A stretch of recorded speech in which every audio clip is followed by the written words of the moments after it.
Hello ladies and gentlemen, welcome to my corner of the internet. My name is Jason and today we're back with some more Manhunter 2, San Francisco. Last time we crashed in San Francisco, got acquainted, and checked out our new apartment, which we basically stole from the late Peter Brown, who also happened to be a Manhunter. We picked up his M.A.D. and we started following a particular, we'll say, mutant who we don't entirely know what he was up to, but or even what she was up to, we don't know. But we do know that at some point this mutant did stop at the warehouse. So what we're going to do is we're going to go ahead and head into the warehouse and investigate. Now, when we were following the tracker, we know that they didn't really get past the doors. So there may be something here that we'll say some opposition. We'll see. So we've we'll say crept into the warehouse, and I don't even know what we're looking at here. Are we under something? Is this or is this like a giant box? This might be a giant box. And inside we've got face fillets. Nope.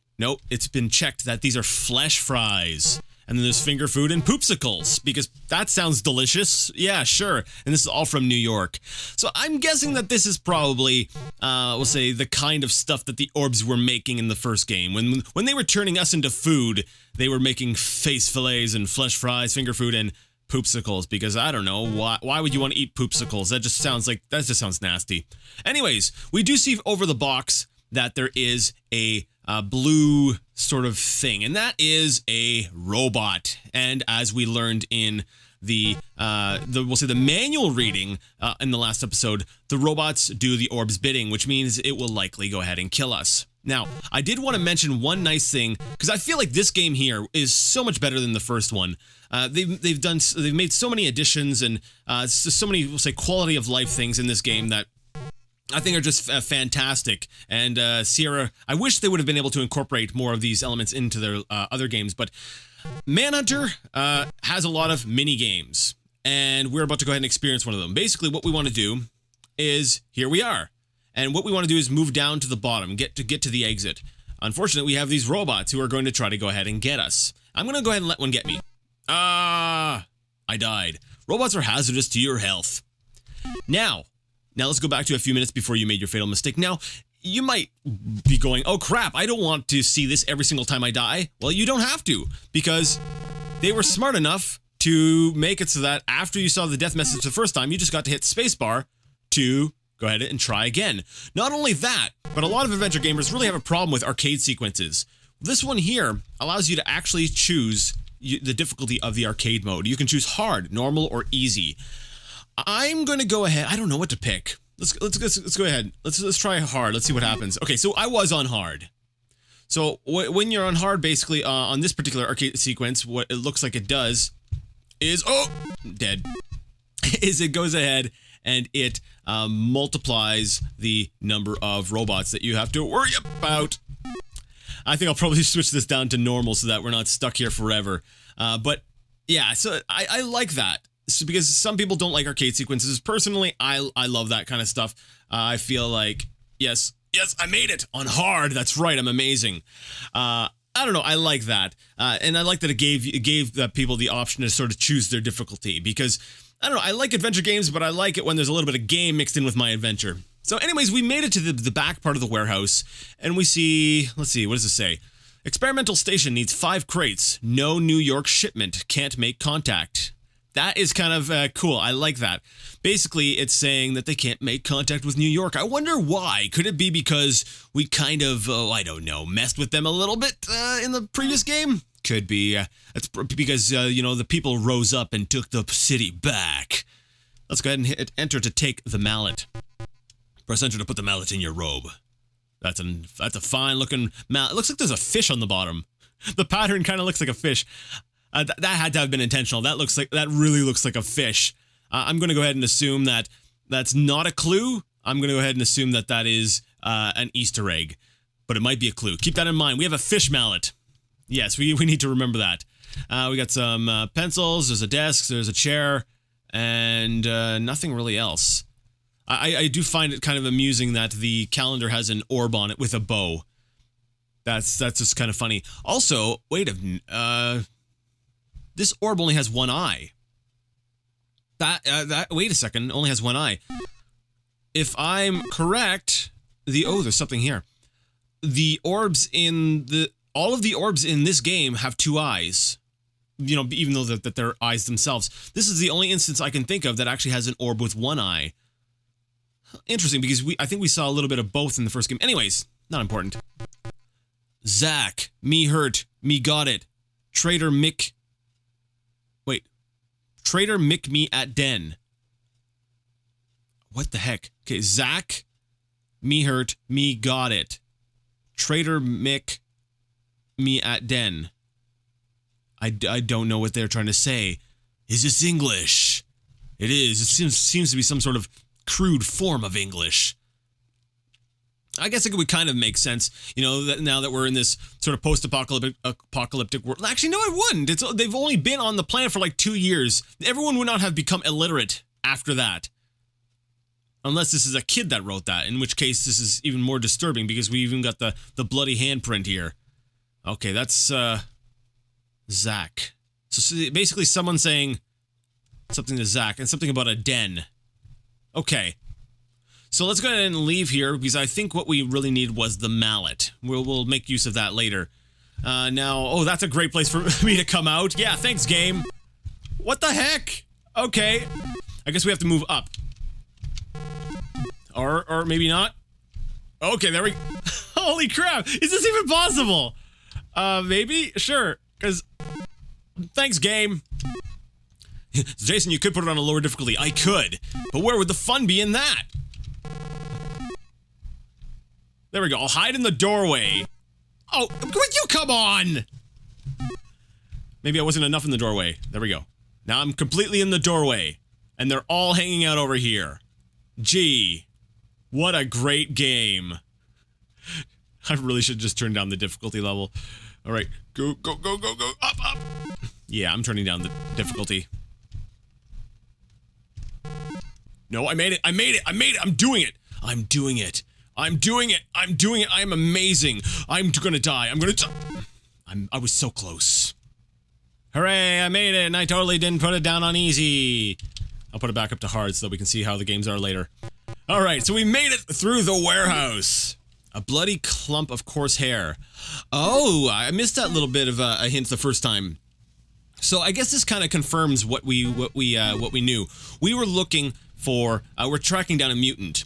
We're pretty certain of that. And there's a bloody clump of coarse hair. So basically the mutant came here, got the crap kicked out of it, and then it ran away. Alright, so the mutant's definitely not a match for the robots. So let's go ahead and save the game. I'll say this as LP because we're in the middle of our Let's Play. Let's go ahead and start traveling. After the warehouse, I don't remember which what came next. Was it it wasn't the fountain. The fountain was the last location they went. I think it was the Ferry Building. Let's go to the Ferry Building. And here we find ourselves at the Ferry Building. Now, at the very beginning, we saw Phil Cook fly his ship over here. And that kind of tells me he's probably still in league with the orbs. Now, I think the brown robes that the orbs require us to wear kind of act as a two-edged sword. They don't have to look at our ugly faces, but at the same time, they can't recognize me either. So let's see. Let's go ahead and take a look. What happened in here? We go into the Ferry Building and we see the orbs looking very maniacal, running through, sort of floating around behind the doors, which evidently cannot be opened. Is there anything else in here? What's this? Attention. Return the viewer. Special reward by order of the Orb Alliance. Return the viewer. What is the viewer? Is this something? Is this a clue to something we need to find? I don't know. So maybe someone stole something of theirs and they want it back. So the orbs are like, return the viewer. I feel like that's a little hint that I should be taking note of and maybe actually writing down some notes on. But I'll probably forget to do that or won't bother, so I don't think there's anything else here. So I think we were supposed to come here just to see that return the viewer thing. Because it doesn't look like there's anywhere else we can go. Alright then, so, wait, can I see what the time is? No. Alright, so I guess we're traveling again. So let's go ahead and travel to what is this place called? The Embarcadero Fountain. Embarcadero. Oh, it looks like some sort of fun art. Now this mini game, this is because yeah, spoiler, this is a mini game. This mini game didn't make any sense to me. Basically, if we want to, if you remember the tracker, it looks like Buddy went through this small, we'll say, hole. He went through this sort of vent area or something, and we got to go over there. But to do so, we've got to, I don't know, we've got to spin around and try to make our way over to the edge. I always found that our guy looked kind of like a bird in this section right here. He just kind of, oh, wow, I did that first try. Oh, that's right, but this part is terrible. Now, basically, we need to fight our way over to the end here. Oh, no! Rats and bats, that's no lie. They eat your face and then you die. That needs to be a song. Let's go back to a few minutes before you made your fatal mistake. So, I don't understand why you're spinning around. Maybe someone who's actually from San Francisco or been there will... My poor face. You know, this guy, he's duked it out with a psychopath and everything, but yet, you know, a rat just climbs up him and kills him immediately just by, you know, munching on his face once. You know, whatever. Game logic. Oh, yeah, oh, no, you're not gonna get me. Oh, no, he got me. I was almost there.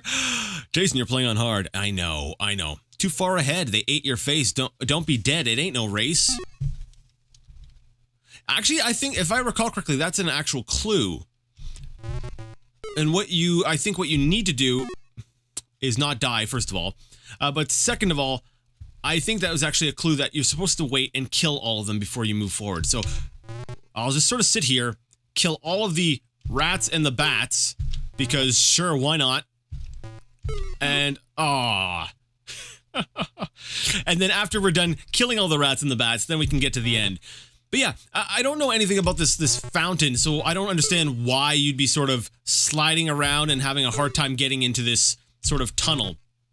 So maybe someone can, I don't know, enlighten me. There's just a big pile of dead things in front of me. This is amazing. It's like, Is that all? No, there's some more. At some point, the game's got to say, okay, we can't handle any more sprites. You've just got to stop, man. And... is that it? No, you still got more coming. Then again, I'm wondering, does it start erasing some eventually? Or is that it? So I kicked the crap out of a bunch of rats and bats and now I can go? I think so. Let's try it. Yeah, I'm pretty sure we're good. So let's just go ahead and walk through. So yeah, they're right. It's not a race. We just need to kick the crap out of all these rats and bats and then we can get through. Me be man again someday. That's kind of tragic. It's kind of sad, really. We see something on the bed, though. I don't know. Do we want to get a closer look? Let's take a look.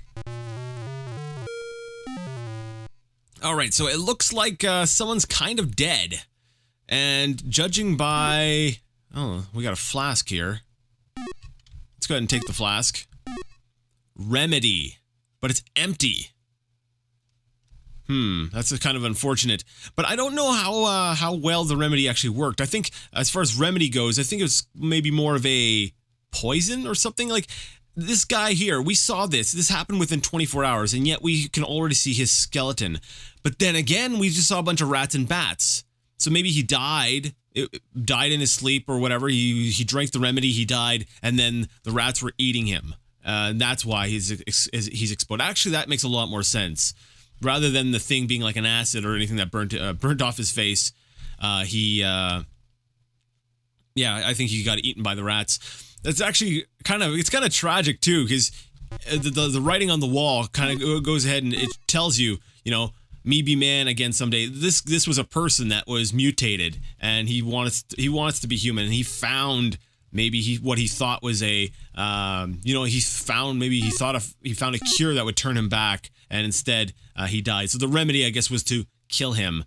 I'm wondering who on earth, this is the kind of the end of the trail, right? So I'm trying to figure out where do we go from here. Who do we track? Is there, actually, we do know who to track, don't we? All right. I was going to say, wait a second. It looks like there's something under the bed. There's a driver's license. Stone. Something Stone. California. License ID. So it's the last name Stone. We need to find out what the first name was. Wait. Would it be Zach Stone?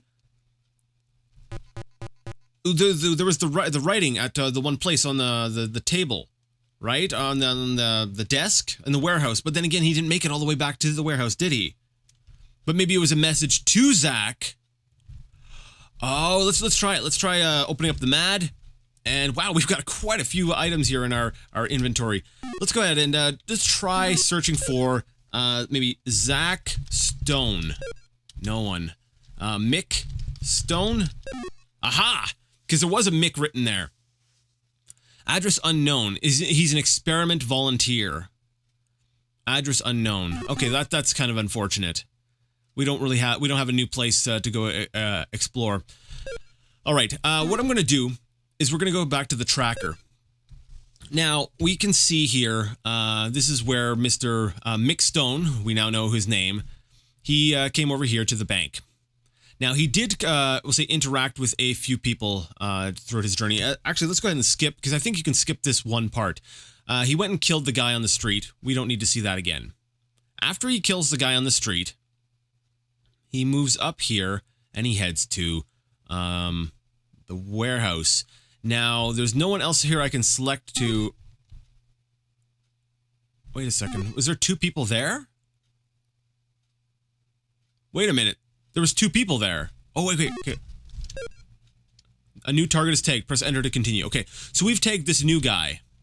Whoever this person is here, we're going to be following them from now on. I want to see where this person goes. I suspect this person here went into the back of the warehouse, but because we did not find a body in the back of the warehouse, I suspect this person left. So, let's see. He comes over to the desk, and he does something. Presumably, this is when he writes the note. But why would he... I'm confused. Because if this is the guy who wrote the note, he was writing it to... Mick? Wait a second. We've been tracking two people all along. That's why the icon looked so weird. Okay, so there was actually two people right from the beginning. And this is where they split up. They had a bit of a fight. And they went to their two separate ways. So now this guy here is leaving the warehouse extremely slowly. Come on, you can do this. I could skip. Too late. Okay, now where's he headed? All right, now we're going somewhere different. I like that it follows the street route. You can actually see where he's going. All right, and he's going up north to... Where is this? The Hyde Street Pier! Holy crap! Okay, this place I actually remember. This place actually gave me nightmares as a kid. This place scared me. Well, I don't know if it actually gave me nightmares, but it creeped me the heck out. So it comes over the Hyde Street Pier, and then he goes into this pipe. Target signal lost. Tracking terminated. Now, there were some other people that I know Mick Stone did interact with. But for now, we're going to go ahead and go to the pier because we can. Yeah, so we were just going to go ahead and leave. And then once we hit the fountain, we can just go ahead and keep hitting spacebar or enter to spin out. Okay, I guess I can only spin out on the left or the bottom. All right, so let's go ahead and save the game because I'm paranoid. Even though it's Manhunter and it's actually set up in such a way that I don't need to be worried about that. We'll hit F3 to travel, and let's go ahead and head on over to the pier, which exact name has already eluded me. I've already forgotten. What is this? Manhunter's apartment. So that's really close to our apartment. The Hyde Street Pier. All right, so we've got looks like a ferry or something over here. And let's take a closer look here. Medical supplies. Interesting. We've got medical supplies here. Why do I get this the feeling that these medical supplies are maybe not so helpful? Was there anything else? What about this side? No? Nothing. Alright, so what we can do is we can actually go down this ladder. Was that a fish? Yeah, or no, that's just the waves. Why is it got the 3 or the M logo or something? It's weird why it's got that. Normally the icon that I currently have is reserved for when something is happening and that you can't do anything. But for some reason, yeah, see, I've got it, but yet I can still move in that direction. Now this part here, I'm not kidding. This part here creeped me out when I was a kid. We have a pipe, and it looks like there's some blood kind of dripping from the pipe. So let's look in the pipe. That just looks creepy. This scene here. Okay. This, like I said, this scared me when I was a kid. You're sitting there, it's just dark, and then you got this sort of face thing, and you're like, what the heck am I looking at? And then it's like the eyes open, and then it says, wait a second. It notices you staring at him, and then this face, the music and everything, and then basically you just see your robe get tossed out, and a bone. I don't know, when I was a kid, that freaked me the heck out. So you should let a sleeping rat lie. Now let's back up to a few minutes before you made your fatal mistake. Alright, so we're not going to go in the pipe. We can't get in there just yet. Actually, I don't think you can ever get in there. Spoiler. So we're going to go ahead and save the game because I'm going to go ahead and end things here. Next time, we're going to maybe take a look at the tracker a little bit more and see if we can find out where to go next. If you like the video, you like the content, and you would like to see more of it, go ahead and give the video a thumbs up. If you didn't like it, leave it a thumbs down. Either way, let me know what you thought in the comment section. And until next time, I would like to ask you all to game on.